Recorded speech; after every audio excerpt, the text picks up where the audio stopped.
That, I would like to move on to the next speaker, which is Mr. Brad Buckett.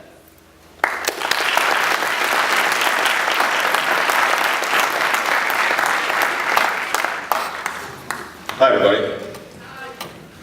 Hey. I actually brought a prop, so. I hear some of you already, you know.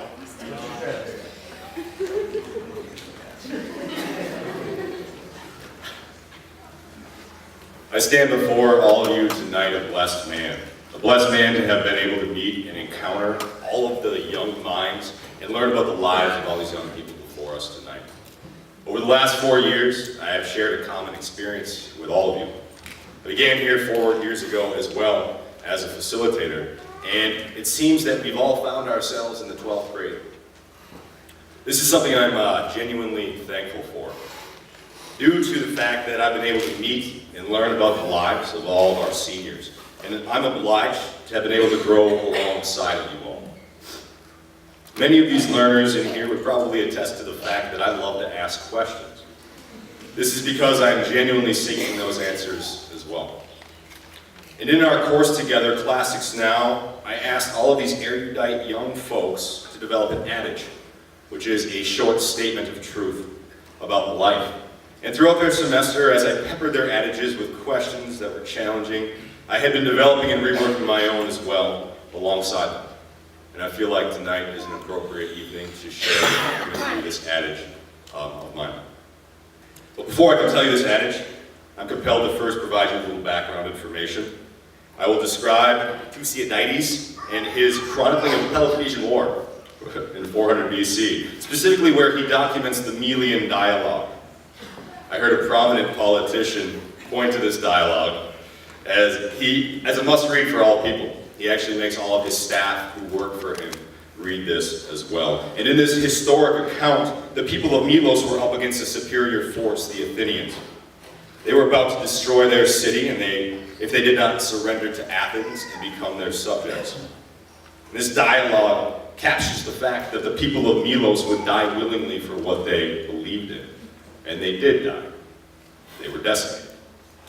And this politician identified the valuable piece that he wants others to get out of it, to die for what they believe in. But under a bit closer observation, and after hearing many other truths of life this year, I believe that it should be more about what we live for rather than what we die for.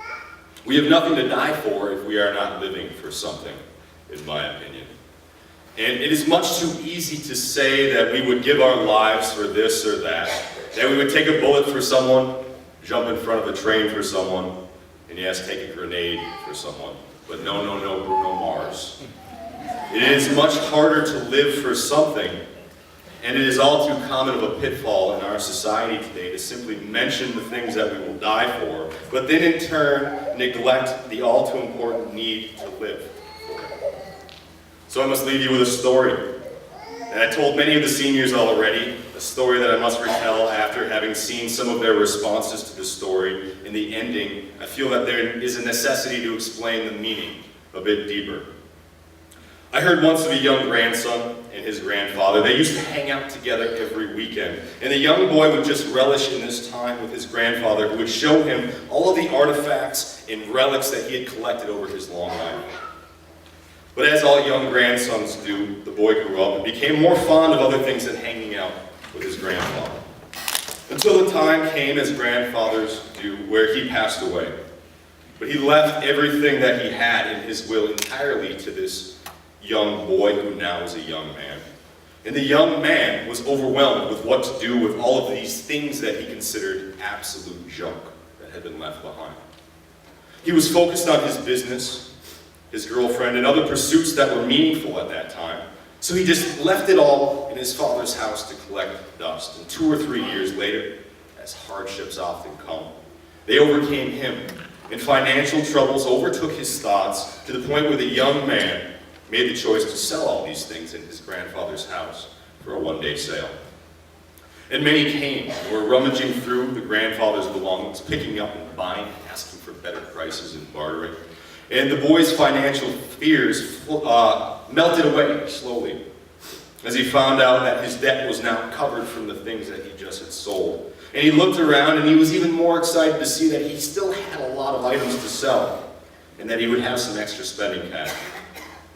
One customer came up with a dusty case that had a violin in it. Strings broken and out of tune. He went up to the young man and he asked, "How much would you like for this?" The young man looked at it and said, "I'll take $50. The man said that sounded fair. He purchased it and he went home. And lo and behold, the young boy took his money, a couple $1,000s, and he moved away within the week to a place where he could be more financially sound. However, the man that bought that violin also went home. And he dusted it off, he put new strings on it, he tuned it up, and when he put the bow to the string, he heard the most beautiful, illustrious sounds coming from this violin. And he realized that this was no ordinary violin. So he took a flashlight, he shined it in there, and he saw within this violin those immortal letters, Antonio Stradivarius. And for those of you who may not know much about violins, these violins are priceless.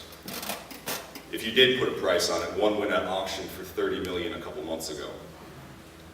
Whether you get your worth out of the violin by selling it, by playing it, or by keeping it as an heirloom, I'd like to mention to all of you that you all have a Stradivarius in your own life as well.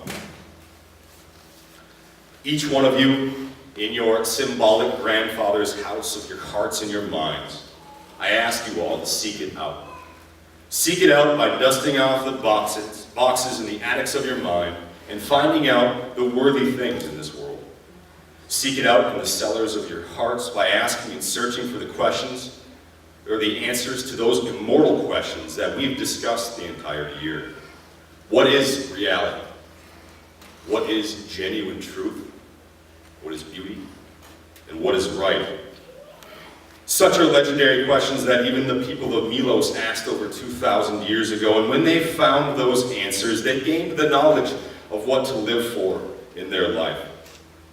And when you seek out the answers to these questions, you will certainly find what matters most in this life on this earth. And when you live according to what matters most in this life, it will not even cross your mind for you to say what you would die for, because it will be abundantly clear in the way that you're already living. Thank you all.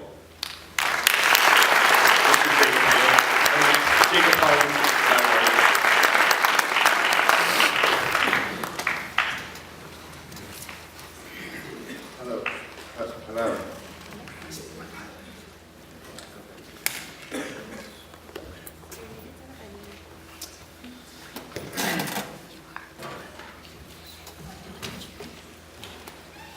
New Tech has had many benefits toward my education in the past 4 years of my life.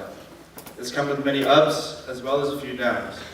Now those downs are things such as freshman year, we had this thing called download where we have 15 minutes of free time between a class. Freshman year, that was taken away from us because someone decided to put another learner inside of the locker. I'll just end up there, that's it. Although I can say my freshman year is where I really begin to change in the aspect of learning. Speaking in front of a large group of people is something I've struggled with my whole life, whether it was